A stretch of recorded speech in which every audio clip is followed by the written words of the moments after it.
गुर्बत एक बहुत बड़ी सज़ा है। गुर्बत इंसान को कुफ्र तक पहुंचा देती है। गुर्बत एक बहुत बड़ी एक पेनफुल चीज़ है और इसलिए हर हुकूमत को अल्टीमेट कोशिश ये करनी चाहिए आइडियली कि वो अपनी कौम को गुर्बत से बाहर निकाले, अपलिफ्ट करे, क्योंकि जब लोगों की इनकम मीगर होती है तो मीगर इनकम के ऊपर गुजारा करना मुश्किल हो जाता है। आज का वर्ड है मीगर।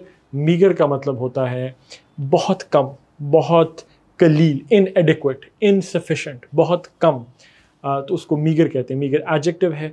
अब इसके स्पेलिंग आप देख लीजिए, MEAGRE ब्रिटिश स्पेलिंग है जो ज़्यादातर यूज़ होता है। अमेरिकन स्पेलिंग इसका MEAGER है, तो उसमें RE की जगह ER है, but that's just American spelling. British spelling जो कि हम इस वीडियो में यूज़ कर रहे हैं, विच इज़ MEAGRE, वो मीगर है। मीगर का मतलब जैसे मैंने कहा एडजेक्टिव है, इनसफिशेंट, बहुत कम। तो अगर मैं इसे जुमले में इस्तेमाल करूं तो मैं कहूँगा कि फॉर इंस्टेंस कह सकता हूँ कि the poor man lived on a meagre income. जो गरीब शख्स था वो बड़ी ही कम इनकम के ऊपर गुजारा करता था। तो आज का वर्ड है meagre. Meagre is an adjective.